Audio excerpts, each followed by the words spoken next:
iPhone 16 Pro Max has been out for nearly an entire year at this point. In fact, the iPhone 17 series comes out tomorrow, so I really need to film this review. But I've been using my 16 Pro Max ever since launch day. It's been a phenomenal phone, so let me tell you everything I really enjoyed about it and a few things that aren't quite great. And most importantly, I'll answer the question of whether or not you should keep an iPhone 16 Pro Max for another year or upgrade to the very tempting brand new iPhone 17 series.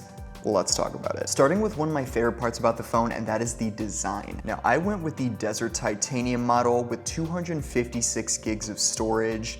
This was Apple's flagship color for the 16 Pro series, and I still love this color just as much as the day I unboxed it.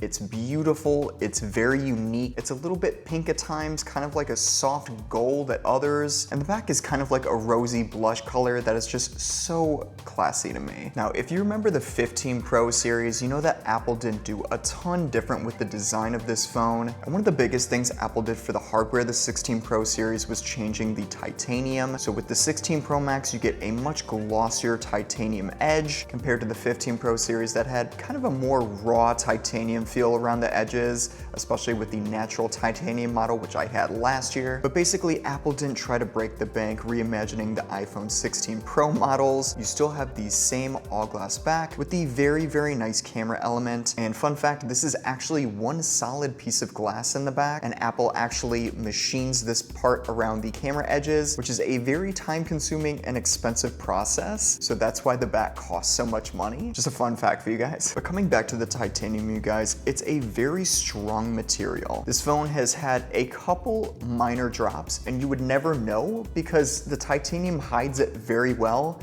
and it's just really hard to damage. But one thing I will say about the shinier titanium on the Pro models is it kind of looks like aluminum in certain lights, and that's hilarious to me because the 17 Pro series is actually going back to aluminum this year.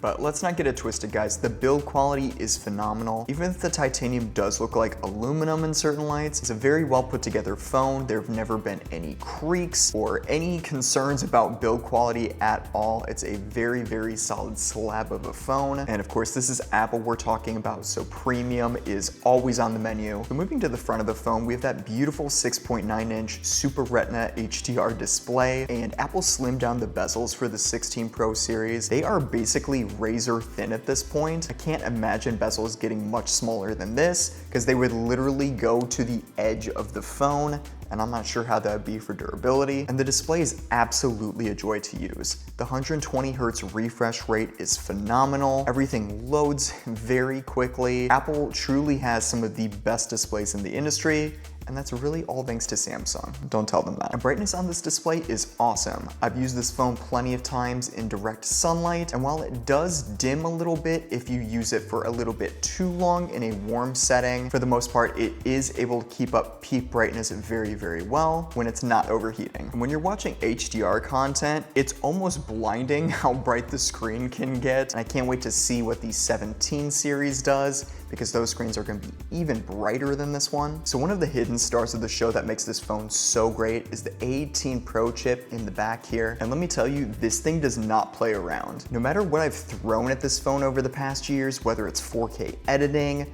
playing high-res games, posting to social media apps, photo editing, it just flies through everything I've ever done on it. There's virtually zero lag, zero stutter. Everything is very, very smooth, especially with that 120 Hertz that we talked about earlier, and especially with iOS 26 now making its way to this device, everything is even faster feeling than it was before. It's just smooth, it's responsive, and pretty much instantaneous. Basically, if you've got an insanely demanding task, this phone can absolutely do it, no questions asked. And where this phone truly shines for me, you guys, is battery life. I've never once had an issue with this battery, and it has never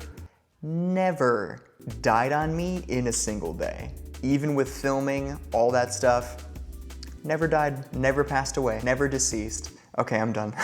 And I'm not sure how Apple keeps managing to make the battery life better in these phones, but with their optimizations and the chipset and everything, this is the best battery life I've ever had in a phone. And the only time I really have to think about charging during the day is if I've been on a filming marathon. So if I'm filming for multiple hours within a day, using this as my primary camera. It will drain the battery quite a bit, but it's never really been that bad. Even with filming for multiple hours, I've only ever really drained the battery maybe 50% or so, and that's filming in 4K 30. But even then, the charging is pretty fast on this phone, so a quick little top up for about 30 minutes or so, and you're good to go for the rest of the day. And what's insane to me, you guys, is the iPhone 17 Pro Max is supposedly going to have even better battery life than this thing.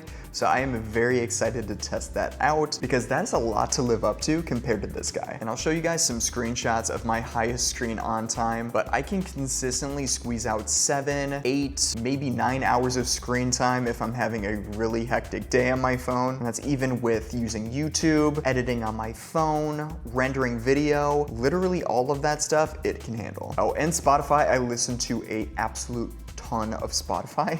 We're talking like 8, maybe 9 hours a day sometimes. It's out of control. And I want to go over my battery health percentage in case you guys were curious. My maximum capacity right now is 95% and my cycle count is 310. So I think that's pretty good, especially compared to the 15 Pro Max I had the year before. That phone reached about 92% after a full year.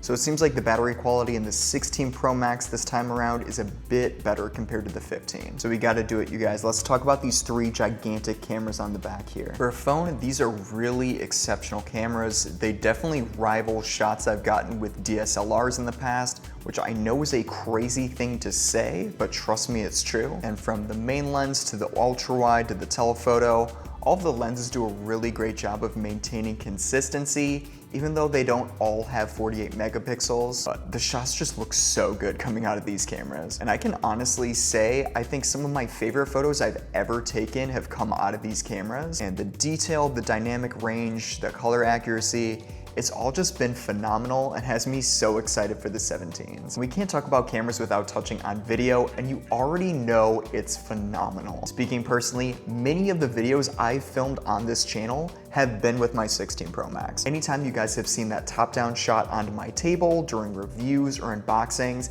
it's been filmed with this phone. In fact, many of my first videos were actually filmed and edited on my 16 Pro Max.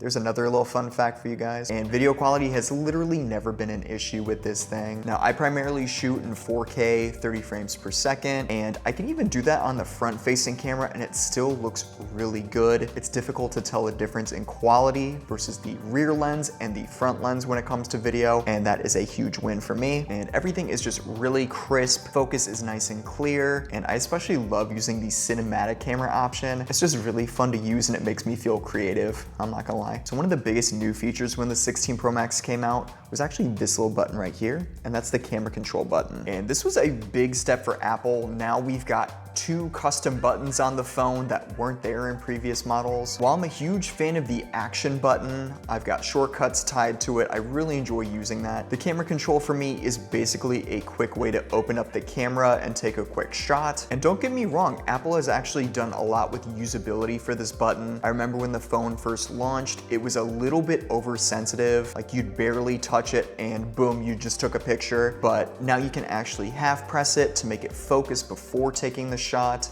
like a traditional shutter button, and that has been super nice. And I know a lot of reviewers have had mixed feelings about the camera control. Some really love it.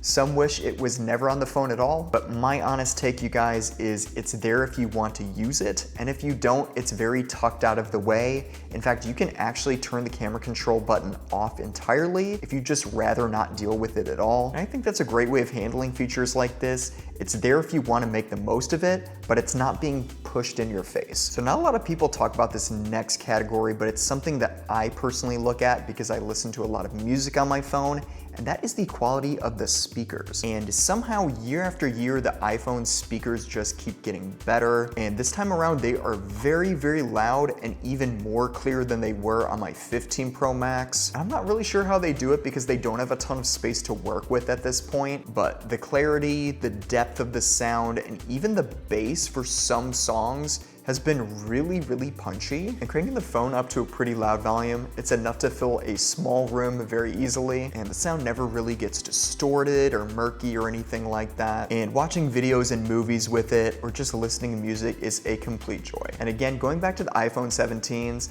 I've heard from some initial reviews that the speakers are even better on those phones than the 16 Pro Max, so you know I'm gonna be testing those out for my full review. So after a full year using my 16 Pro Max, you guys, here's my final thoughts on this phone. And to be honest with you guys, I absolutely love this phone. It's peak iPhone.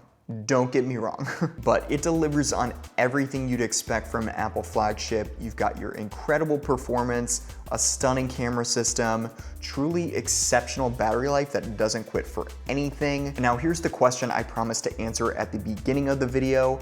Should you upgrade to the 17 Pro Max if you're still rocking a 16 Pro Max? And honestly, I would say no, unless you're really craving the redesign of the 17 Pro series. You've got the all aluminum unibody design, you've got 3 48 megapixel cameras on the back, you've got the 18 megapixel square sensor on the front. You've got even better battery life than the 16 Pro series somehow. I don't know how they did that. And of course, you've got the new A19 Pro chip in that phone as well. It's going to be a beast of a phone, you guys. So yeah, will the 17 Pro series be an upgrade compared to the 16 Pros?